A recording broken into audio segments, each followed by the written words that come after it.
Hi everyone, Carter Krishnaiyer here, just back from Lockhart Stadium, aka Chase Stadium. It'll always be Lockhart to me. Miami FC wins in the Open Cup second round over the Inter Miami second team, Inter Miami 2 of MLS Next Pro, 1-0. A match where Miami FC was very poor in the first half. Inter Miami 2 had several chances. Maybe they had more experienced players, more composure. And Miami FC didn't have a stud goalkeeper in Bill Hamid, right?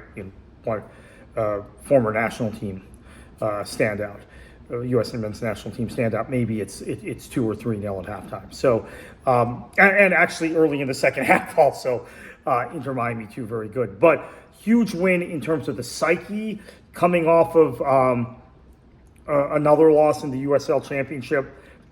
Really important to win against the local rivals, even if it was their reserve team. There were some good performances, I think, from Miami FC after minute 60. I think Brandon Bent came on and played very well. Obviously, Verón came on really late and made a difference. Bonfiglio gets the goal. Midfield didn't really work today with Bolu playing as the 6. That's something maybe the coaches have to think about in the future. And the back four was stretched at times, and felt like you saw on the left side of defense really kind of Vasquez, who was playing left midfield, not tracking back well enough, not tracking runners, and the kind of build-up play you saw from Inter Miami coming down the right side. Tyler Hall, really good player. We know actually he's an MLS level player, right? We know he's a very good player. The other guys on that Inter Miami 2 team are kids. Oh, Tyler Hall's a kid too, but they looked good. They had a lot of composure, nice interplay, good build-up play. Were able to kind of pass and move very quickly and had a lot of energy. But they are a young team, and Miami FC superior fitness really made the difference in the end, right? Superior fitness, physicality. My sense was that if we continued to get set piece opportunities, which we got, especially after about minute 65, one of those would go in, right? It was a brilliant finish from Bonfiglio, training ground move. So that was very positive, and I think it lifts the vibe in the club. It is also Miami FC's first victory against a professional club in the U.S. Open Cup since the famous 2017 victory over Atlanta United at what was then Ricardo Silva Stadium, right? Named for Miami FC's owner. Since then, lost to FC Cincinnati, losses to Inter Miami a few times. Tormenta lost to them. Got eliminated by amateur teams in 2018 and 2019. Really in kind of embarrassing fashion, especially in 2019, losing to the Florida Soccer Soldiers at Barry University. 2018 match, lost to Miami United. It was at a period of time when Miami United was kind of in our heads. So I could give you a whole dissertation on that game in particular and what happened that night. Yeah. So we win. We move on to the third round, which is important. I know it's very important for the ownership of this club. Open Cup is really important, probably more important to the ownership of this club than it is to the ownership of most professional clubs. So, and you beat a local rival here in Fort Lauderdale, very, very significant for the club, and just a morale booster. But again, a lot of concerns in the first half, right? Slow movement, couldn't complete passes, couldn't string together passes, and quite frankly, I think this is the major takeaway from the first half. As good as I'm saying Inter Miami look, they were quick, nice interplay, really good play down their right side. I think they looked very organized, Inter Miami, for a reserve team. I mean, just for any team, they looked very organized. expansive, using the wider pitch at Lockhart, or Chase as it's now known. Whereas we looked like we were kind of shambolic. There was no shape. Wasn't quite sure what formation we were playing. We could tell we were playing 4 at the back instead of 3 at the back. But other than that, I'm not quite sure. Vasquez was on the left in this match. Milano was on the right. We've seen that kind of different at times.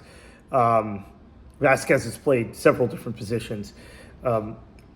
Right back was a different, the third successive match, third or fourth successive match where we've had a different right back that started the match. So that was another one that, and maybe perhaps the right back I'd like to see play hasn't played at all since the Open Cup match. Well, actually, it is the 4th straight match we've started a different right back, because Nico did start that match against Naples.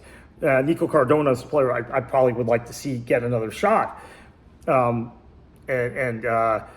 He's now, I don't know, maybe he's 4th choice now after being 1st choice before. So that's very confusing to me. And then we've got, I don't know. I mean, I thought a match like this on a wider pitch, playing against younger players, would be a ready-made occasion for Alan Gavilanes, who I still think is our best attacking player other than Bonfiglio. I mean, Alan's touches were bad. His decisions were, his runs off the ball weren't very good. Bonfiglio, I'm really impressed by his work rate. I have to tell you, he's gotten better in every match. Whether he scores or not, he's gotten better in every match. And I think in this match, he was on an island because he wasn't getting the service. And there was one opportunity, one gilt-edged chance he passed up. Maybe he strikes that, he forces a save from Inter Miami's keeper, who was very good. I was very impressed by that young keeper. I'll keep more of an eye on him going forward. But ultimately, we get the result, we get the win. I think Bonfiglio is proving to be, I think he's going to score goals in league play too. He's going to score more goals in the USL Championship as well. He's got that look now about him. He's getting very comfortable. So that's really a positive. But in terms of the midfield, it was terrible for much of the game today. In fact, at one point, I went and looked at the stat tracker. We had 32% possession. This was early in the second half. This was like the 53rd minute against a team of 19-year-olds. That's not good, because this team we had built to be more of a possession-based team, and it's just not. It's not coming off. We're gonna have to fix that. Bent is probably gonna have to play a little more if we're gonna need to counter. Gavilanes would be the key to playing in the counter-attacking system, but he's got to make better decisions than he did tonight. And the back line, I think, held ultimately. They got opened up at times, but they held, and Bill Hamid, great game. That's why you want a keeper of that experience, of that pedigree at this level. That's key to have a guy of that standing. So we win, we move on. Might be FC Naples in the next round, could be the Rowdies. I mean, if it's Tampa Bay, I mean, how many times? I mean, I reflexively say, well, Miami FC plays Tampa Bay, we know what the result will be. But I guess eventually you're going to get a result. You can't lose to a team 30 straight times. So maybe that will work out. Also have to play Tampa Bay in the Jägermeister Cup later this month. So if you end up playing them twice in cup competitions, that'll be interesting, after having just played them in the league. Maybe Tormenta, might get Tormenta, who, of course, really ripped Miami FC to pieces late in the match last season, although Miami FC had dominated the first 60 minutes of that match at FIU, a soccer stadium in the Open Cup. That was in this round, right? That was in the second round. Yeah. So we'll see. We'll see what happens. But good win. Good to get a win, for sure.